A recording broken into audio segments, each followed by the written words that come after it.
అది ఉంది. అది వాస్తవం కాదు అధ్యక్ష. ఎవరైతే 14-19లో ప్రభుత్వంతో ఎవరైతే శాంక్షన్ చేసి అర్హులైన లబ్ధిదారులు ఉన్నారో వాళ్ళందరికీ ఇచ్చారు అధ్యక్ష. ఎవరైతే కాకుండా అర్హత లేని వాళ్ళు ఎవరైతే కట్టుకొని మాకు బిల్లు ఇవ్వాలని అక్రమంగా ఇవ్వాలని చెప్పని ఎవరైతే అడిగారో వాళ్ళకి మాత్రమే ప్రభుత్వం ఆపింది అధ్యక్ష. ఇది వాస్తవం. ఆయనకి మనసాక్షిగా తెలుసు, మాకు తెలుసు అధ్యక్ష. గ్రామాల్లోనూ కానీ ఉన్న రాజకీయ లబ్ధి కోసం, రాజకీయ ఆలోచన కోసం కట్టుకోకంటే ప్రభుత్వాన్ని ఇచ్చిమంటే ప్రభుత్వం ఇది కంటిన్యూ ప్రాసెస్ అధ్యక్ష. ఎవరైనా సార్ మీరైనా మేమైనా ఆ రోజు మీరు ఉన్నారు. ఇప్పుడు ఇది హౌసింగ్ మినిస్టర్ చేస్తున్నారు, ఆయన కూడా ఉన్నారు. మనందరం డిస్కస్ చేస్తాం, మనం క్యాబినెట్ లో కూడా డిస్కస్ చేస్తాం. ఏది పాప ఉన్నారని అంటే కట్టుకున్న వాళ్ళకి ఇస్తే ఎక్కడికి ఇస్తారు, ఎంతమందికి ఇస్తారు? అది వాస్తవంగా ఉన్న అక్కడ ఉన్న ప్రాక్టికల్ తప్ప ప్రభుత్వం వచ్చి దురుద్దేశంతోనో లేకపోతే రాజకీయ కక్షతోనో నేను చూశాను అధ్యక్ష. తమరు వచ్చి సమయం ఒక 5 నిమిషాలు, ఒక 2 నిమిషాలు నాకు టైం కావాలి అధ్యక్ష. ఎప్పుడు కూడా గత ప్రభుత్వంలో నా పార్టీ వాడికే నాకు సాయం చేయని చెప్పి ఎప్పుడు మా ముఖ్యమంత్రి కానీ మా ప్రభుత్వం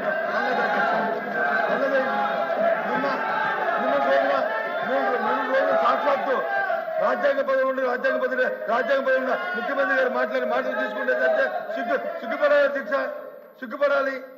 ఈ వ్యవస్థ సిగ్గుపడాలి అధ్యక్ష. లబ్ధిదారుడికి వచ్చి పార్టీ అంట కడతారు అధ్యక్ష.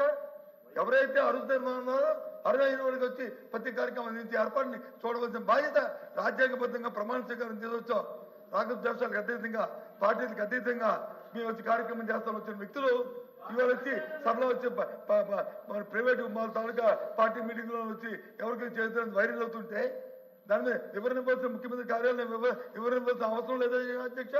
ఆ మంత్రి గారిని రిక్వెస్ట్ చేస్తాను, ఇప్పుడైనా సరే చెప్పండి. ఈ లబ్ధిదారు దగ్గర రాజకీయాలు ఉండకూడదని చెప్పండి. ఎప్పుడో కార్యక్రమం చేయలేదు అధ్యక్ష. ఇదేమైనా సొంత ఆస్తి అధ్యక్ష? ఇదేమైనా మన సొంత ఆస్త? ప్రజల పనులతో మనం ప్రభుత్వం నడుపుతున్నాం, ప్రభుత్వ సంపత్తులు నడుపుతున్నాం. ఈ కార్యక్రమాన్ని ఏ రకంగా మారుతారు అధ్యక్ష? ముఖ్యమంత్రి గారు ఏ రకంగా మీరు చెప్తారు అధ్యక్ష? మళ్ళీ దానికి వచ్చి ఒత్తాసు పలుకుతూ మీరు చెప్తున్నారు అధ్యక్ష.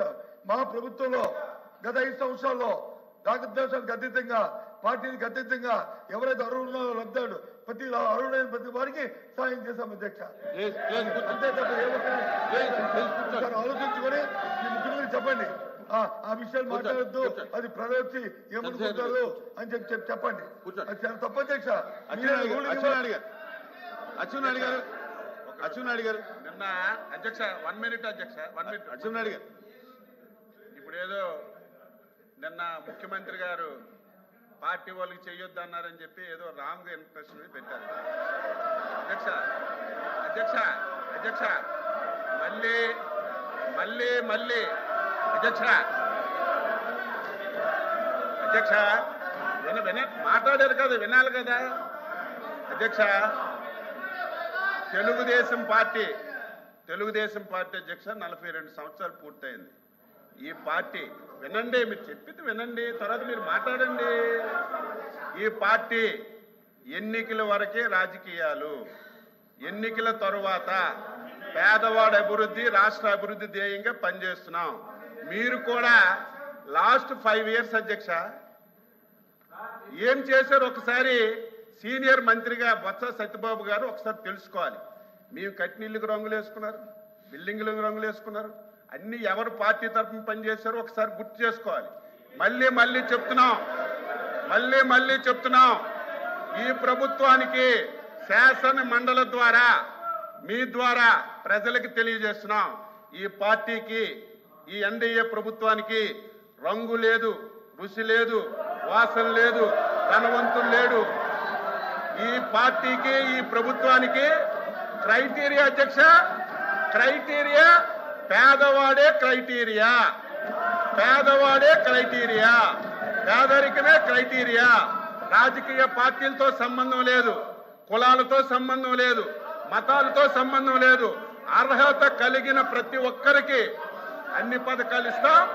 మీరు కూడా అర్హత కలిగిన వారికి ఏవైనా పథకాలు అందకపోతే ప్రభుత్వం దృష్టికి తండి చేస్తాం తప్ప ఏదో చంద్రబాబు నాయుడు గారు మాట. గత 5 సంవత్సరాలు ఊచ కోత ఈ రాష్ట్రంలో జరిగింది. ఎవరికైనా మాట్లాడే స్వేచ్ఛ ఉందా? నవ్వే స్వేచ్ఛ ఉందా?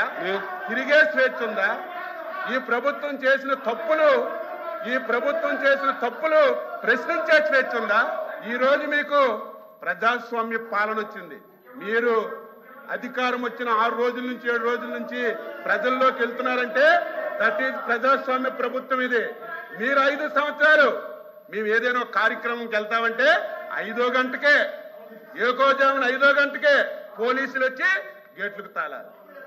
కారెక్కితే అరెస్టులు, ఎవరైనా మాట్లాడితే కేసులు, ప్రభుత్వాన్ని విమర్శిస్తే తప్పుడు కేసులు ఇటు జైల్లో పెట్టడం, ఇంకా మాట్లాడితే ఆస్తులు ధ్వంసం చేయడం. ఇవన్నీ 5 సంవత్సరాలు కళ్ళతో మేము అందరం ఈ రాష్ట్రంలో చూశాం.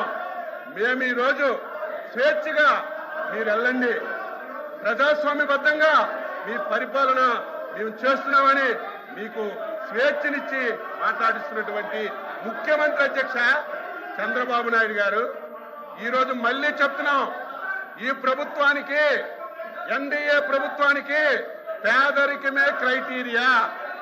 ఎవడు పేదవాడున్నా, ఏ పార్టీ ఉన్నా తప్పనిసరిగా ప్రభుత్వం నుంచి అన్ని విధాల సహాయం అందిస్తామని మళ్ళీ ఈ సభ ద్వారా రాష్ట్ర ప్రజలకు తెలియజేస్తున్నాను. మాధవ్,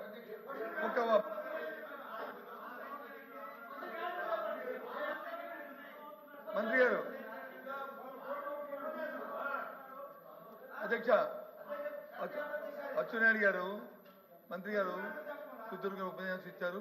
ఓకే, ఇప్పుడు వారు చెప్పిన మాటలు ఇది వీరి మాటల లేకపోతే పార్టీ తరఫున ముఖ్యమంత్రి గారి తరఫున వారు మాట్లాడే చెప్పనండి.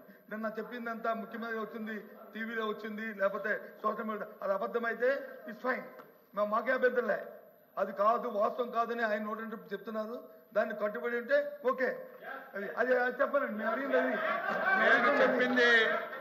నేను చెప్పింది అచ్చెన్నాయుడుగా కాదు, లేకపోతే తెలుగుదేశం పార్టీది కాదు, ఎన్డీఏ ప్రభుత్వం తరపున చంద్రబాబు నాయుడు గారు నాయకత్వంలో పనిచేస్తున్నటువంటి ప్రభుత్వం తరపున స్పష్టంగా రాష్ట్ర ప్రజలకి తెలియచేస్తున్నాము. ఈ ప్రభుత్వానికి క్రైటీరియా పేదరికమే క్రైటీరియా. ఎవడు పేదవాడున్నా, ఎవడు అర్హత కలిగిన వాళ్ళున్నా, ఆ పథకానికి ఎవరు అర్హత ఉన్నా వాళ్ళకి ఇచ్చే బాధ్యత తీసుకుంటున్నాం, అమలు చేశాం, అమలు చేస్తున్నాం తప్ప మీలాగా మళ్ళీ మీరే కలుపుతున్నారు. అయినా మళ్ళీ చెప్తున్నాను, పేదరికమే క్రైటీరియాగా ఈ ప్రభుత్వం పనిచేస్తుంది. నేను ప్రభుత్వం పక్షాన్ని తెలియజేస్తున్నాను. కూర్చోండి ప్లీజ్. అలాబి గారు కూర్చోండి.